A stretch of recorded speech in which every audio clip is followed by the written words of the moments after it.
사상 초유의 당대표 중징계로 집권여당 지도부 공백 사태를 맞은 국민의힘은 이준석 대표의 징계 불복 움직임과 혼란을 수습하려는 지도부의 행보가 교차하고 있습니다. 민주당은 국민의힘 혼란을 틈타 민생 중요성 등을 강조하며 전국 반전 계기로 삼겠다는 전략입니다.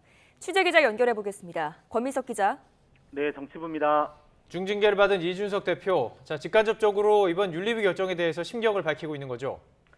네, 어제 오전 라디오 일정 하나를 제외하고 모든 공식 일정을 취소한 이준석 대표는 어젯밤 SNS를 통해 애니메이션 포카혼타스 주제곡인 바람의 빛깔 번안곡 유튜브 링크를 공유했습니다.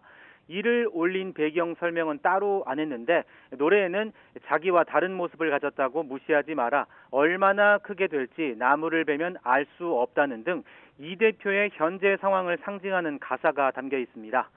이 대표는 2018년 공천을 두고 안철수 당시 서울시장 후보와 갈등을 빚을 때도 안 후보를 비판하기 위해 이 노래를 인용한 바 있습니다. 아울러 어젯밤 중징계 처분 근거가 된 7억 원 투자유치 각서가 지난 대선 때 윤석열 안철수 후보의 단일화 협상 카드로 활용됐다는 보도도 나왔는데, 이 때문에 이 대표가 자신의 처지를 노래에 빗대서 안철수 의원은 물론 윤석열 대통령과 친윤석열계를 애둘러 비판한 게 아니냐는 해석도 나옵니다. 이준석 대표가 연일 SNS를 통해 이번 처분의 부당성을 주장하는 가운데 권성동 당대표 직무대행은 이 대표를 향해 윤리위 결정을 수용하고 존중하라는 메시지를 보냈습니다.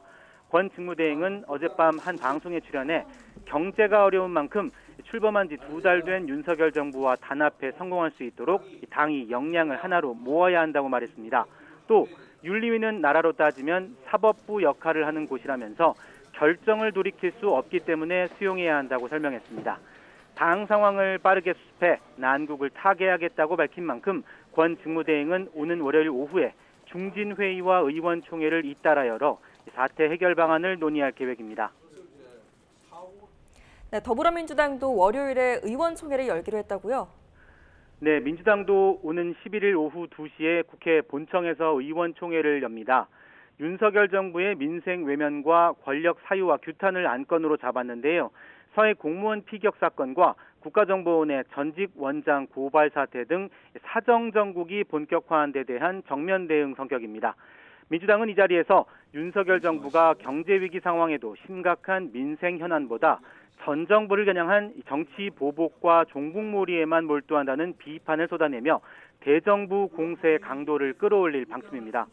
무엇보다 윤 대통령 지지율이 취임 2달 만에 30%대로 급락하고 국민의힘 이준석 대표 징계 사태로 여권이 대혼란에 빠진 호기를 전국 반전의 계기로 삼겠다는 전략입니다.